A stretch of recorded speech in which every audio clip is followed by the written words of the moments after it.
నేను మీ ప్రజా గొంతుక రిపోర్టర్ చింతల మధుకృష్ణ. ఈరోజు మనం జనగామ మున్సిపాలిటీలో 24వ వార్డులో గతంలో 2 సార్లు కౌన్సిలర్గా నిలబడి ప్రజలకు ప్రజాసేవ అందిస్తూ ప్రజలకు అందుబాటులో ఉండి మళ్ళీ ఈసారి మరో అవకాశం రావడంతో బరిలో ఉన్నారు. అయితే కౌన్సిలర్గా ఆ టైంలో చేసిన పనులు తప్ప కౌన్సిలర్గా మరి ఎలాంటి అభివృద్ధి కనబడటం లేదు.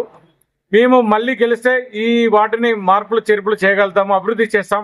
ప్రజాప్రభుత్వంలో ఉన్నాము, కాంగ్రెస్ పార్టీలో ఉన్నాం కాబట్టి కాంగ్రెస్ పార్టీ అభ్యర్థిగా నిలబడి ఈ మార్పులు చేయడానికి అభివృద్ధి చేయడానికి ముందుంటా అంటున్నారు. మరి వారి దృష్టికి ఇంకా ఎలాంటి సమస్యలు వస్తున్నాయన్న విషయాన్ని వారిని అడిగి తెలుసుకుందాం. నమస్తే అండి. 24వ కౌన్సిలర్గా అభ్యర్థిగా నేను కాంగ్రెస్ పార్టీ తరఫున బరిలో ఉన్నాను.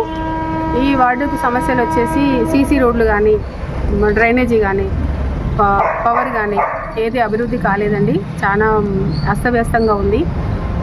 లేడీస్ చాలా ఇబ్బందుల్లో ఉన్నారు. వాళ్ళకి ఇల్లు లేక, పెన్షన్లు లేక, వాళ్ళకి రేషన్ కార్డు లేక 10 సంవత్సరాలు 15 సంవత్సరాల కింద ఇచ్చిన రేషన్ కార్డులు అవే వాడుకుంటూ మళ్ళీ కొత్త రేషన్ కార్డు రాక, ఇప్పుడు ఇచ్చిన మళ్ళీ మేము ఇస్తున్న రేషన్ కార్డులు తప్ప మధ్యలో ఏవి రాక చాలా ఇబ్బందులు పడుతున్న ఆడవాళ్ళని చూస్తే చాలా జాలేస్తుంది.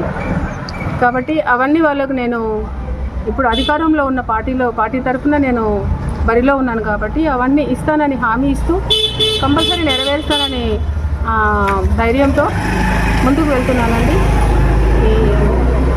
ఈసారి నన్ను గెలిపిస్తే కంపల్సరీ అందరికీ అన్ని విధాల అందుబాటులో ఉండి అభివృద్ధికి పాటుపడతానని మాటిస్తున్నానండి. వాళ్ళకు సంబంధించి మన కాంగ్రెస్ పార్టీ